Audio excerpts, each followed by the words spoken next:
Bismillahirrahmanirrahim. Assalamualaikum warahmatullahi wabarakatuh. Perkenalkan, nama saya Sri Puput Menani Anjani dengan NIM A1H1244057. Saya dari kelas A, angkatan 24. Di sini saya akan menjelaskan materi tentang filsafat pendidikan. Langsung saja pada materinya, yaitu hakikat manusia. Pendidikan tidak pernah berpisah dari kehidupan manusia sejak masih di dalam kandungan sampai dewasa. Pendidikan selalu berlangsung selama manusia itu hidup. Pendidikan adalah khas milik dan alat manusia. Pendidikan dilakukan baik secara sadar maupun tidak sadar oleh manusia. Pendidikan juga sendiri digunakan sebagai alat untuk bertahan hidup dan menyesuaikan diri dengan lingkungan sekitarnya.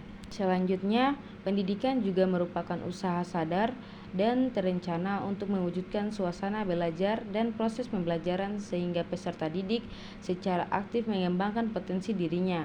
Menurut Undang-Undang Nomor 23 Tahun 2003 tentang Sistem Pendidikan Nasional, yaitu insting, pendidikan, dan kebudayaan saling berkaitan.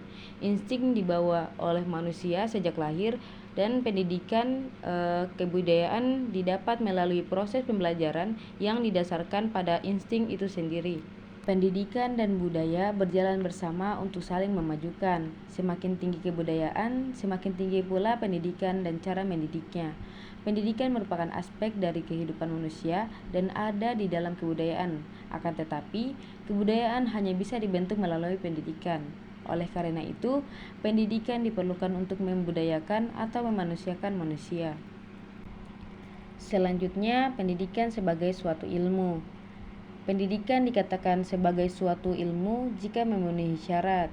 Syaratnya itu yang pertama, memiliki objek.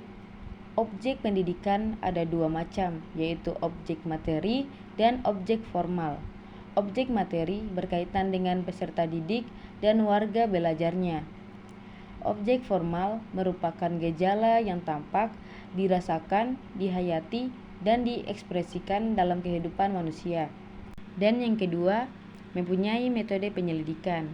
Secara umum, pendidikan dikatakan sebagai suatu ilmu jika pendidikan itu mempunyai metode penyelidikan yang mencakup ruang lingkup, masalah, tujuan, hipotesis, tempat penelitian, subjek penelitian, objek penelitian, instrumen pengambilan data tentang variabel yang diteliti, dana analisis data, beserta kesimpulannya. Selanjutnya yang ketiga, sistematis. Adanya keterkaitan antara pokok-pokok yang terdapat pada pendidikan. Pokok-pokok itu berbicara mengenai pendidikan sebagai ilmu, secara global bahan dan proses dalam pendidikan. Faktor-faktor yang menunjang proses pendidikan, pendidik, penyelenggaraan pendidikan, dan alat-alat digunakan untuk mengembangkan pendidikan itu sendiri. Pokok-pokok pendidikan dibahas secara sistematis tanpa mengurangi atau memindahkan urutan.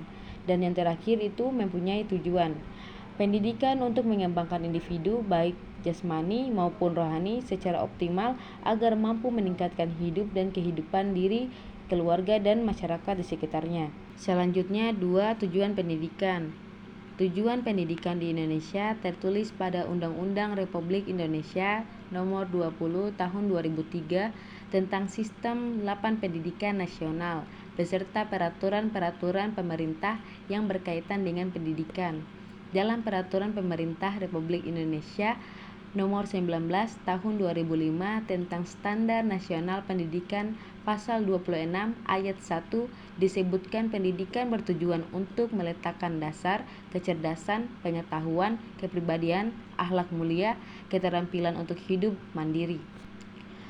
Lanjut, yang ketiga, pendidikan dalam Al-Quran.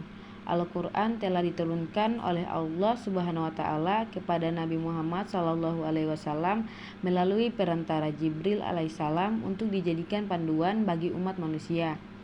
Al-Quran juga diturunkan untuk mendidik manusia, khususnya masyarakat Islam, dalam menjalani kehidupan di dunia dengan sebaik mungkin, karena mereka yakin adanya hari pembalasan kelak. Al-Quran juga mengajak manusia supaya senantiasa memerhati serta merenungi tanda-tanda kekuasaan Allah yang ada di langit dan di bumi. Secara umum, proses pendidikan terhadap manusia berlaku sejak azali takala. Allah Subhanahu wa Ta'ala menciptakan Nabi Adam alaihissalam seperti firman-Nya pada surah Al-Baqarah yang bermaksud dan ia telah mengajarkan Nabi Adam akan segala nama, benda, dan gunanya.